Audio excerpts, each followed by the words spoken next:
finden deinen Bruder. Die Polizei ist besser als ihr Ruf. Wenigstens bist du da. Ich liebe euch. Ihr seid doch meine Familie. Hey, Sarah! Was machst du denn hier? Katharina? Ich muss dir jemanden vorstellen.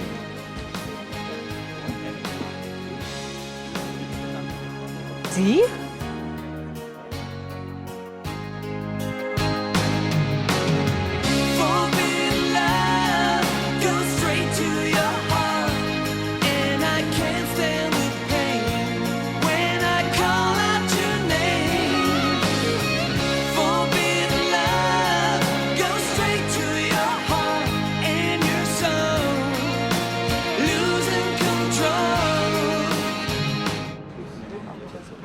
Verzeihen Sie, aber Sie hätte ich hier wirklich nicht erwartet.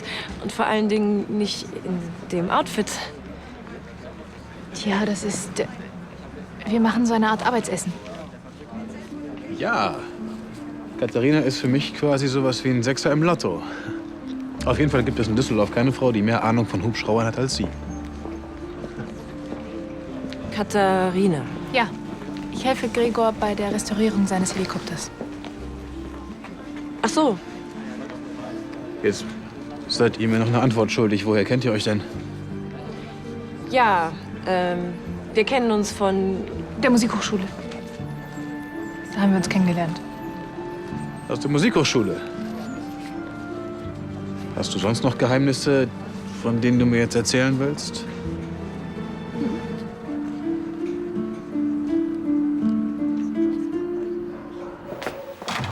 Hab ich dir's nicht versprochen? So leicht lässt sich dein Bruder nicht unterkriegen. Was zweifellos mehr an den Lahnstein gehen liegt, als an Ihrem Einfluss, Degenhardt. Hätten Sie vielleicht mal einen Moment für mich im Salon? Ja, ich wollte mich sowieso noch frisch machen.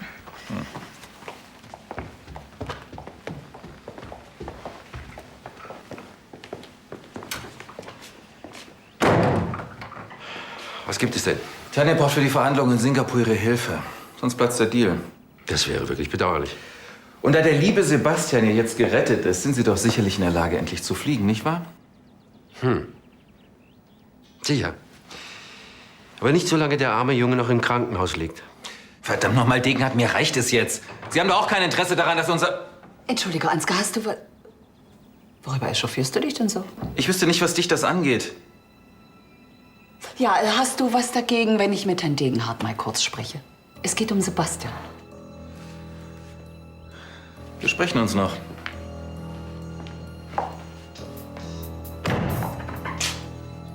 Haben Sie was Neues über den Waffendeal erfahren? Leider noch nicht. Gott, wir brauchen endlich Beweise, um Ansgar festzunageln. Er hält sich mir gegenüber leider komplett bedeckt. Versuchen Sie es mal damit. Eine Chipkarte? Ja, für den Fahrstuhl zum Penthouse. Ich soll bei Ansgar einbrechen? Das Penthouse gehört der ganzen Familie.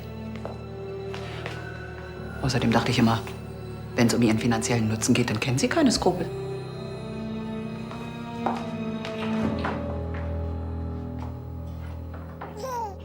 So, meine Süße. Jetzt schlaf schön. Frau von Lahnstein passt jetzt auf dich auf. Hm? Sie haben einen Termin mit einem spanischen Unternehmer? Das heißt, Sie bauen auch in Spanien? Na, ganz so weit sind wir noch nicht.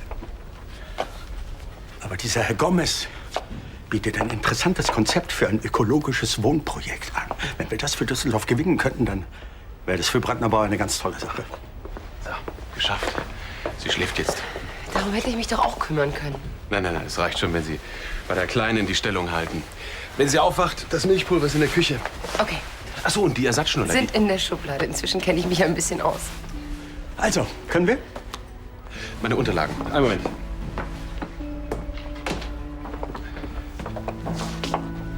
Ich bin sehr froh, dass Sie als Babysitterin einspringen. Ach, das tue ich doch gern. Ach, wissen Sie, für Matthias ist es wichtig, dass er arbeitet.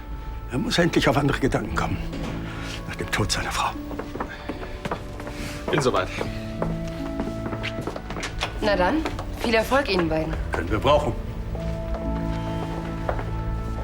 Ja, und das hier ist quasi noch mal so ein Raum, da kann man abhängen, reparieren, spülen, Kaffee kochen. Mittlerweile kann Katharina sogar die Kaffeemaschine bedienen. Katharina hat offenbar viele unvermutete Talente. Ja, das stelle ich auch jeden Tag aufs Neue fest. Jetzt kannst du ein Instrument spielen. Welches denn? Um ehrlich zu sein, gar nichts. Ich habe nur mal ganz kurz überlegt, Musik zu studieren. Okay, aber wieso sieht ihr beide euch dann als fast Kommilitoninnen? Gute Frage. Das hat sich am Anfang einfach so ergeben. Hey, hier wird sich jedenfalls geduzt. Ich bitte darum. Meinetwegen. Tja, jetzt weiß ich ja auch, wo Katharina die letzten Wochen abgetaucht ist. Ich habe übrigens zukünftig wieder ein bisschen mehr Zeit. Wir könnten uns also mal wieder sehen, wenn du willst. Ja, Olli Sabel ist jetzt Teilhaber am No Limits. Wusstest du es nicht? Nein. Und wie geht's der Hand? Hast du mittlerweile einen OP-Termin? Auch nein. Aber Leonard organisiert das so bald wie möglich. Ihr beide scheint befreundet zu sein? Befreundet ist gut. Wir waren mal verheiratet. Mittlerweile können wir wieder ganz gut miteinander.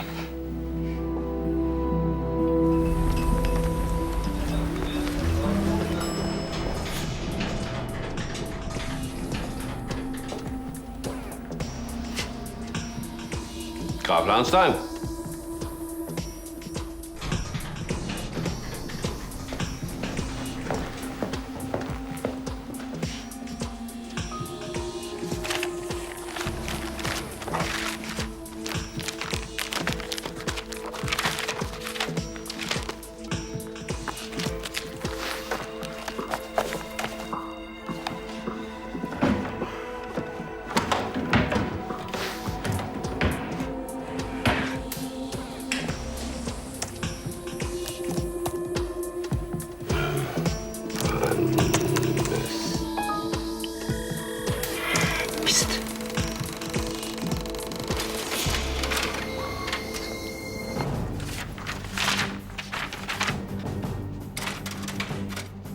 Von Tanja. Ja, das tut mir leid, das müssen Sie mit meiner Schwester besprechen. Ja, derartige Geschäfte laufen zurzeit über Ihren Tisch. Ja, wiederhin. Degenhardt, was machen Sie denn hier? Wer hat Sie reingelassen? Der Pförtner hat mich hochgeschickt. Hat er mich nicht angemeldet?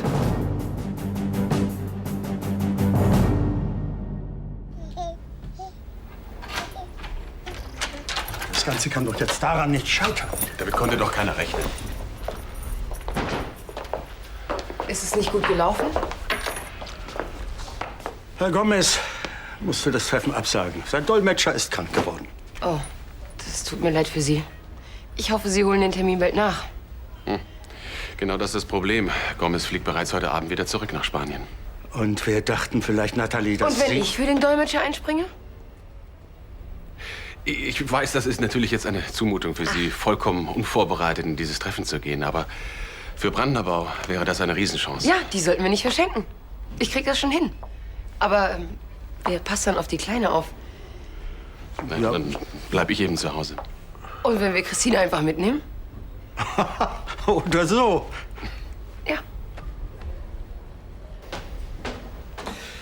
Mit anderen Worten, Sie fliegen doch nach Singapur? Deswegen bin ich hier. Degenhardt, ich habe den Eindruck, Sie wissen nicht so richtig, was Sie wollen. Doch, doch. Seit ich einen Blick auf meine Kontoauszüge geworfen habe, sogar ganz genau. Nur damit hier keine Missverständnisse aufkommen. Mein Angebot mit der Million extra, das galt noch letzte Woche. Wie bitte? Sehen Sie es mal positiv. Für einen ewigen Loser wie Sie bleibt doch trotzdem eine Menge übrig. Vorsichtig, Lahnstein. Wenn ich Ihnen helfen soll, diesen Waffendeal über die Bühne zu bringen, dann sind Sie auf diesen Loser angewiesen. Ich würde vorschlagen, Sie nehmen einfach den ersten Flieger morgen früh.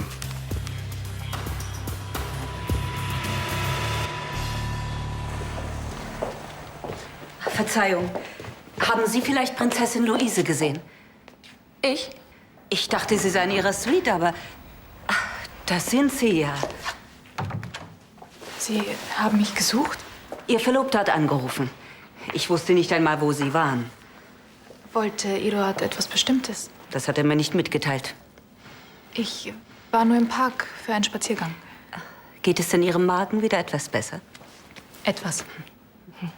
Probieren Sie es doch mal mit Pommes.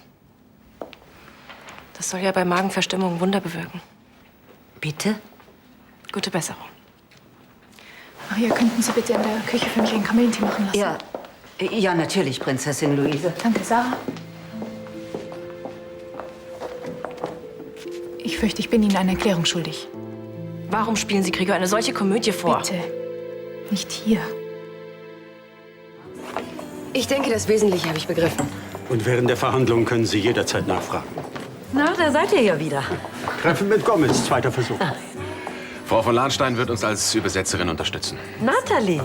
Als stille Teilhaberin von Brandnerbau finde ich das phänomenal. Sie ist bewundernswert flexibel. Vom Babysitter zum Rettungsengel vom Brandnerbau in nur 30 Sekunden. Nathalie. Na, schlägst du mal wieder 2 Fliegen mit einer Klappe? Guten Tag. Hast ja einen neuen Job geangelt und gleich eine Familie mit Kind dazu. Das ist ja ganz praktisch, wenn man selbst keine Kinder mehr kriegen kann, nicht wahr? Entschuldigen Sie, aber wir haben eine geschäftliche Besprechung vorzubereiten. Ja, schon gut. Ich wollte Ihnen eigentlich auch nur einen kleinen Tipp geben. Überlegen Sie sich das gut, ob Sie einer Alkoholikerin vertrauen. Herr Brandner, vielleicht sollten Sie ja mal Ihre Ex fragen, was von Nathalies Übersetzungskünsten unter Alkoholeinfluss zu halten ist. Jedenfalls möchte ich mich dafür bedanken, dass Sie Gregor nichts verraten haben. Das ist mir nicht leicht gefallen. Zwischen mir und Gregor ist damals viel schiefgelaufen. Auch weil ich nicht ehrlich zu ihm war. Ich habe ihn damit sehr verletzt.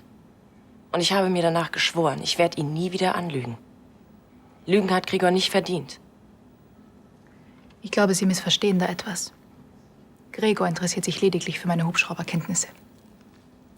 Und warum wirft er sich dann für Sie extra in einen Anzug? Doch nur, weil er mich ins Schneiders einladen wollte. Als Dank für meine Hilfe im Hangar. Wir haben uns dann für die Imbissbude entschieden. Ich hatte Angst, im Schneiders jemand Bekanntes anzutreffen. Und dann renne ausgerechnet ich ihn über den Weg. Die Zeit mit Gregor im Hangar. Das sind für mich die schönsten Stunden seit Monaten. Ich muss dort weder repräsentieren noch funktionieren. Das ist der einzige Ort, an dem ich einfach nur normal sein kann. Verstehen Sie? Nur deswegen habe ich Gregor meine wahre Identität verschwiegen. Sobald er erfährt, wer ich wirklich bin, ist er doch genauso befangen wie alle anderen. Ich verstehe. Bitte. Verraten Sie ihm nichts. Ich wollte Gregor nicht mehr anlügen. Ihr Verlobter noch einmal. Ich wollte sowieso gerade gehen.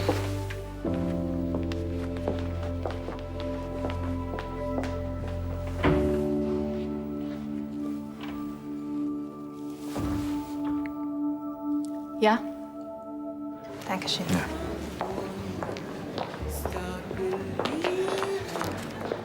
Tja, dann einen erfolgreichen Abend noch. Einfach ignorieren. Ja, Nathalie, es lohnt sich gar nicht, sich wegen dieses schrecklichen Menschen noch aufzuregen. Ich lasse euch was zu trinken bringen. Das ist mir jetzt wirklich sehr unangenehm. Vielleicht ist es doch besser, wenn Sie einen neuen Termin mit Gomez ohne mich vereinbaren. Das ist doch Unsinn. Ansgar von Lahnstein mag sich benehmen, wie er will.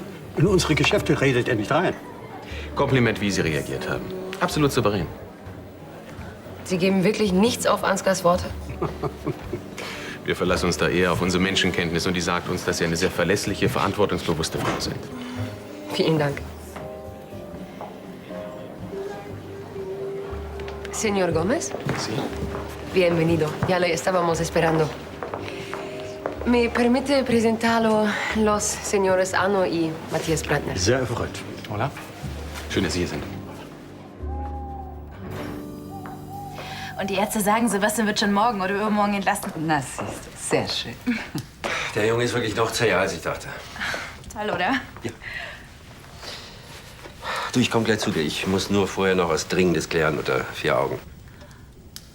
Oh, okay. Dann bis gleich.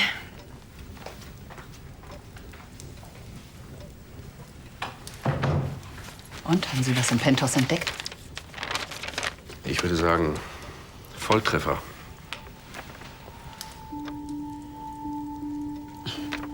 Tanja informiert Ansgar, dass das Geld auf dem Konto in Singapur eingetroffen ist. Ja, na und? Schauen Sie sich doch mal das Konto an, von dem das Geld geflossen ist. Was? Das ist ein Konto der Lahnstein-Holding. Die beiden veruntreuen Firmengelder, um den Waffendeal zu finanzieren. In 6-stelliger Höhe. Und damit können wir es beweisen. Jetzt haben wir Ansgar. Ich lasse das sofort prüfen.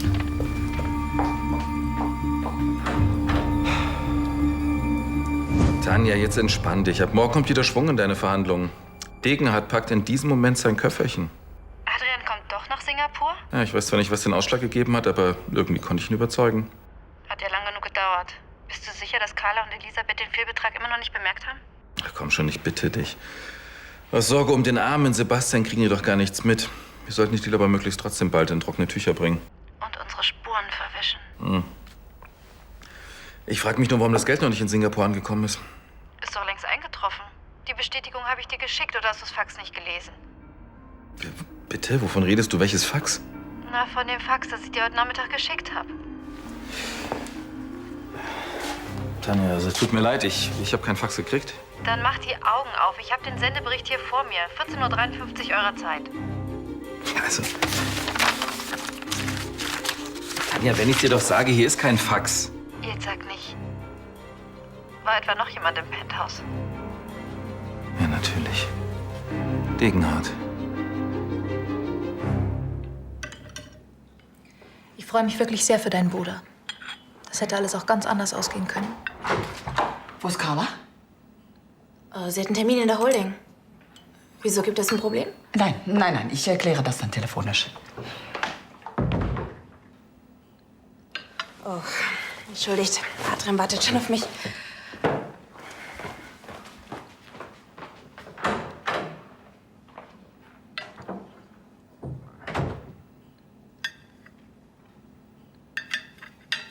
Ich habe oben auch noch etwas zu erledigen. Schönen Abend noch. Luise? Ich habe noch mal nachgedacht. Ich kann verstehen, warum Sie Gregor nicht sagen, wer Sie wirklich sind. Mir ging es damals ähnlich, als ich nach Königsbrunn kam. Dann werden Sie Gregor nichts verraten? Aber Sie müssen mir eins versprechen. Ich möchte auf keinen Fall, dass Gregor verletzt wird. Ganz bestimmt nicht. Dafür habe ich ihn auch viel zu gern. Ich finde übrigens, er hatte heute Nachmittag recht. Wollen wir nicht beim Du bleiben? Gern. Und ich dachte, du steckst wieder in Schwierigkeiten. Ganz im Gegenteil, Becky. Mir geht's so gut wie lange nicht mehr. Wegen Sebastian? Ja, auch. Und weil meine Pechsträhne endlich vorbei ist. Das hast du dir verdient. Wenn alles gut geht, bin ich in ein paar Tagen finanziell saniert. Sag mal, was hältst du davon, wenn wir uns dann einen richtig dekadenten Erholungsurlaub gönnen? Irgendwo in der Sonne. Nur du, Sebastian und ich. Das wäre toll. Me mandan su oferta por escrito y nos sentamos lo más deprisa posible a sellar el contrato. Einverstanden. Sie schicken mir das schriftliche Angebot und wir treffen uns so schnell wie möglich zur Vertragsunterzeichnung. Wunderbar. Muchísimas gracias. Para ser sincero, les envidio a los señores. Me gustaría mucho tener una mujer tan estupenda y competente en mi equipo en Madrid. Lob pensare. Was hat er gesagt? Er hat sich bei mir bedankt. Oh. Sie haben Ehefrau sehr charmante. Ehefrau? Ehefrau significa esposa, ¿no? Sí, pero no soy su esposa. Ich habe ihm gesagt, dass ich nicht ihre Frau bin. Bitte entschuldigen Sie sehr. Woher sollten Sie das wissen? Frau von Lahnstein ist zwar nicht meine Ehefrau, aber so etwas wie eine gute Fee für uns. la señora Landstein no es mi esposo, pero sí algo como nuestra buena hada.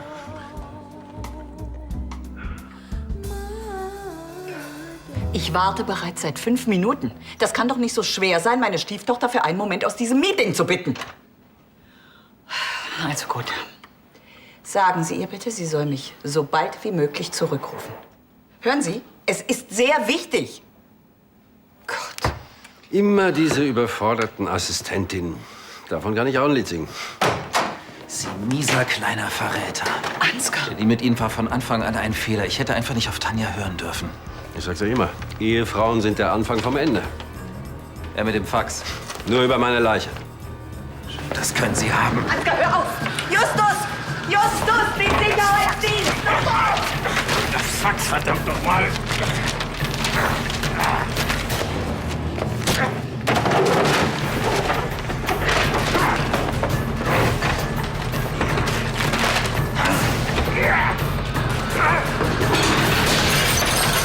Nicht mit mir, Lahnstein.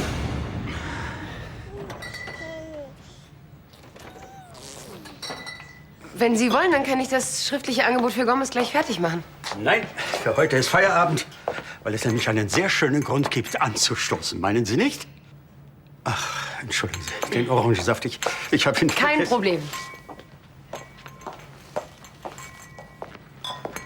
Na und du? Sekt oder Bier? Für mich ein Bier.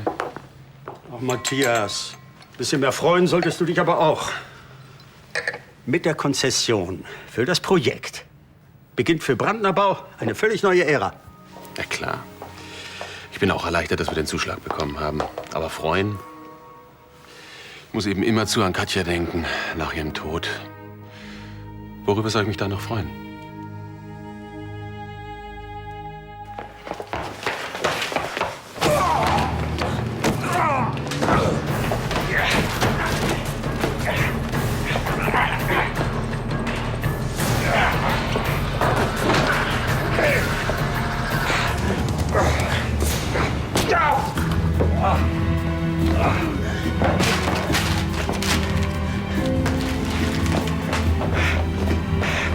Ich krieg dich, Lahnstein!